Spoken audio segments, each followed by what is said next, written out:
सवाल हो सकता है, लेकिन एक बड़ा सवाल यहां पर फिर भी है, और वो ये कि अगर इन सबके बावजूद अमेरिका ने पाकिस्तान को मध्यस्थता के लिए चुना है, तो ये कई सवाल अपने साथ लेकर चलता है। मतलब अगर अमेरिका ईरान के साथ बातचीत करने, मजाक में ही सही, लेकिन एक बार भी पाकिस्तान को विकल्प के रूप में चुनता है, तो ये भारत के लिए एक बड़ा सवाल है। कैसे?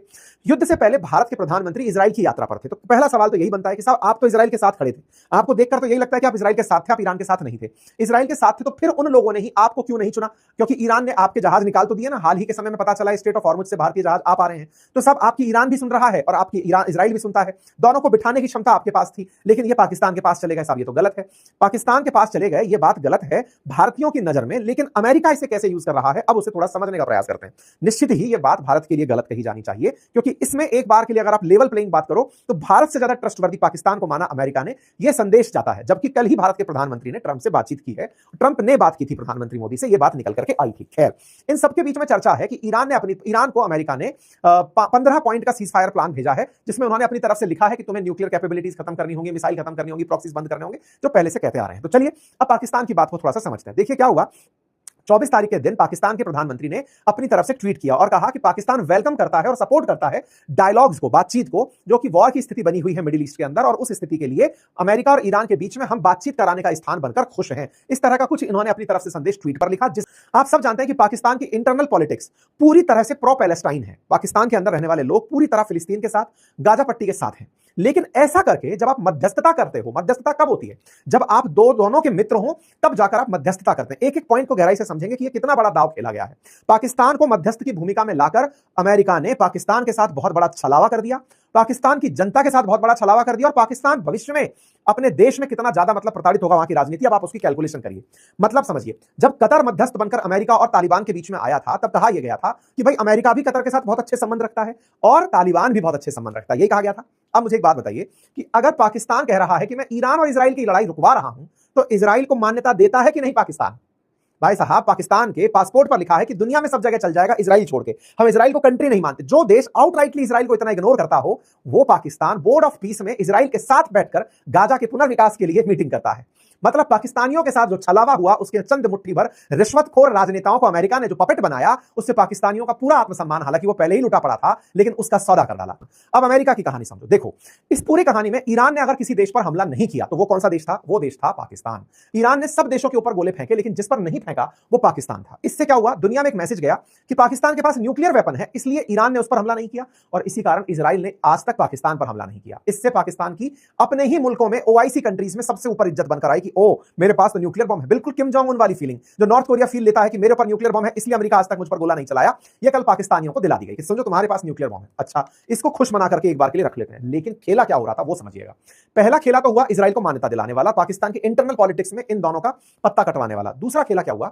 आपको याद होगा कि जब कतर पर इजराइल ने गोला फेंका था, याद है ना? हमास के आतंकियों को मारने के लिए इजराइल ने कतर के अंदर गोला चला दिया था, जिस पर कतर नाराज हुआ था, अपने साथ में इन सारे मिडिल ईस्ट के कंट्रीज को और जीसीसी कंट्रीज को लेकर अमेरिका के पास गया था, फिर नेतन्याहू सॉरी बोला था कतर से, याद आ गया? अच्छा, उसमें पाकिस्तान भी गया था। अब पकड़ना इस बात को, उस समय पर इन्होंने एक चीज सुधार के रूप में देखी, और वो क्या थी कि सऊदी अरब इस बात से डर गया था कि कल को इजराइल हम पर गोला चला दिया तो क्या करेंगे।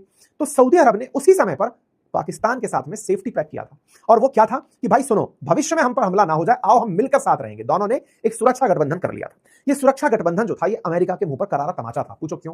क्योंकि अब तक सऊदी हमेशा अमेरिका से सुरक्षा मांगता था कि सर हम पर कोई हमला ना कर दे, आप हमें गारंटी दो। लेकिन इस बार इन्होंने पाकिस्तान के साथ गारंटीड समझौता कर लिया। असल में ये पाकिस्तान से नहीं था, ये चाइना से था, क्योंकि पाकिस्तान का तो पूरा डिफेंस ही अब चाइनीज होने को है।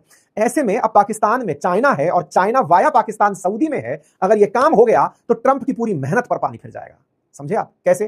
ट्रंप ने ये जो पूरा पिटवाया है इन देशों को, पश्चिम एशिया के देशों को, ईरान से कि जाओ और इस पर गोला मारो, असल मायने में ये सारे के सारे देश 2 दिन बाद अमेरिका से वेपन खरीदेंगे। आप मतलब डाउन द लाइन, मेरी बातें बहुत ज्यादा अगर चर्चा में आ गई तो 6 महीने बाद खरीदेंगे, क्योंकि फिर समझ जाएंगे कि अरे हमको तो डिकोड कर लिया किसी ने। 6 महीने बाद खरीदेंगे। तो कुल मिलाकर होगा ये कि ये लोग जब वेपन खरीदने भागेंगे, तो वेपन खरीदने पहुंचते ही, अब देखना पॉइंट को पकड़ना, वेपन खरीदने में एक ऑप्शन बन सकता था वाया पाकिस्तान, कौन? चाइना। अमेरिका ने क्या दाव चल दिया? पाकिस्तान पर कह दिया, ओहो तुम तो मेरे अपने हो, नॉटी बॉय, चलो अब आओ मध्यस्थता कराओ। तो तुम्हें अब मेरे बीच में नहीं आना है, तुम्हें मैंने इतनी इज्जत दे दी जितनी की तुम्हें आदत नहीं थी, इससे तुम्हें लूज मोशन हो सकता है, इस इज्जत को रखो अपने पास। अब ये इज्जत पाकर पाकिस्तान तो कुप्पा हो गया कि अरे भाई साहब बहुत इज्जत पा लिए। अमेरिका पाकिस्तान को सेटल कर गया। कैसे? ना तो इजराइल के खिलाफ पाकिस्तान से कोई धमकी आई, नंबर 1। दूसरी तरफ ना पाकिस्तान ईरान के साथ खुलकर बाहर आया, नंबर 3, अब मिडिल ईस्ट के अंदर या वेस्ट एशिया के सऊदी जैसे देशों में चाइनीज माल बिकने नहीं जा पाएगा। क्यों नहीं जा पाएगा? मतलब डिफेंस का माल, क्योंकि अमेरिका ने उसे बचा लिया। ये सब स्ट्रेटजी है। और एक स्ट्रेटजी, असल मायने में अमेरिका को अगर ईरान में घुसकर हमला करना हो, पॉइंट पकड़ना, कहां से एंट्री करेगा? ऊपर अफगानिस्तान बैठा है दुश्मन बनकर, तुर्की नाटो कंट्री है, घुसने नहीं देगा। इराक की तरफ से घुसे तो सबसे बड़ी मार यह है कि इराक के अंदर तो पहले ही पता है उतरते सबको मैसेज चला जाएगा। पाकिस्तान वो जगह है जो कि पैसे के नाम पर बिक जाता है। पहले भी तो यही हुआ, तालिबान के अंदर हमला, पाकिस्तान में, अफगानिस्तान में हमला करने के लिए पाकिस्तान अमेरिका के हाथों बिक गया था। अब अगर फिर बिकता है तो चाबहार वाले रास्ते से, जहां पाकिस्तान बहुत लंबी सीमा साझा करता है ईरान के साथ, वहां से अमेरिकी सेना अगर ग्राउंड से एंट्री करना चाहे तो पाकिस्तान का इस्तेमाल हो जाएगा। तो पाकिस्तान का फिर से हो गया इस्तेमाल है। तो कुल मिलाकर के ये जो युद्ध रुकने के पीछे की कहानी है, ये क्यों इसको नहीं चुना गया, मैंने वो पूरी की पूरी आपको डिकोड कर दी। ये यहां पर सारे पॉइंट्स के माध्यम से समझ में आ गया, क्योंकि असल मायने में पाकिस्तान जिसको आज विक्ट्री समझ रहा है, ये इसके लिए एक बहुत बड़ा ट्रैप है जो ट्रंप ने फेंक दिया है। ये जो सारी स्थितियां, समीकरण बनी थी, इन समीकरणों को ट्रंप अपने पक्ष में कर निकल गए कि चलो साहब, ये तो हो गया पाकिस्तान की कहानी। अब बात करते हैं ईरान की, कि साहब इस ईरान भी है इसमें कहीं, मतलब मध्यस्थता में वो बोल रहा है कि मैं हूं। तो देखो, तेहरान ने साफ मना कर दिया कि मैं कहीं पीस टॉक में नहीं हूं, मेरा कहीं नाम नहीं है पीस टॉक में। उसने कहा कि ईरान कह रहा है अमेरिका खुद से खुद की बातचीत कर रहा है, उनकी अपने लेवल की बातचीत है। ईरान ने तो साफ कहा है कि सुनो भाई, जिस तरह का कंफ्लिक्ट है ना, तुम अपने आप से बात करो, हमसे बात करने मत आओ। यानी कि defeat is not a deal, तुम हार गए हो, इसमें डील का नाम मत दो। पूरी तरह से IRGC इस समय अमेरिका को भर भर के अपने मतलब हार्श वर्ड्स में बहुत बुरी तरह धमकाते हुए साफ साफ दिखाई दे रही है। कुल मिलाकर के अब ईरान के पास चूंकि खोने के लिए कुछ नहीं, मैंने मल्टीपल टाइम आपसे कहा, जो व्यक्ति लीडरशिप खो चुका हो, जिस देश को यह टेंशन मिट चुकी हो कि हमारा इतना नुकसान हो जाएगा तो और क्या बिगड़ जाएगा, अब यहां से आगे तो सब हमारे पक्ष में ही है। क्यों? क्योंकि दुनिया को हमारी वैल्यू समझ में आ रही है। अब तक तो लोगों को लगता था कि हम स्ट्रेट ऑफ हॉर्मुज रोक देंगे, अब तो हम सही में रोक कर बैठे हैं। तो ऐसे में अब ईरान के पास नेगोशिएटिंग पावर बढ़ती जा रही है, और ईरान इसी का फायदा उठाते हुए ट्रंप पर भरोसा ना करने की बात कह रहा है, और साफ कह रहा है कि ट्रंप के द्वारा कई प्रकार की चालें चली जा रही हैं। इनमें से इन GCC कंट्रीज से हम पर हमला करवाने की चालें भी शामिल हैं, लेकिन हम पूरी तरह सतर्क हैं और ये मानते हुए चल रहे हैं कि अमेरिका इस पीस के बहाने फिर से हमारे साथ धोखा करेगा। वो हमारे पास पीस डील लेकर आएगा, लेकिन फिर से हमारे साथ वैसा ही कुछ कर जाएगा जो अगस्त सितंबर में किया था। यानी इस बार छाछ को भी फूंक देकर पीने की तैयारी में बैठा हुआ है ईरान, और वो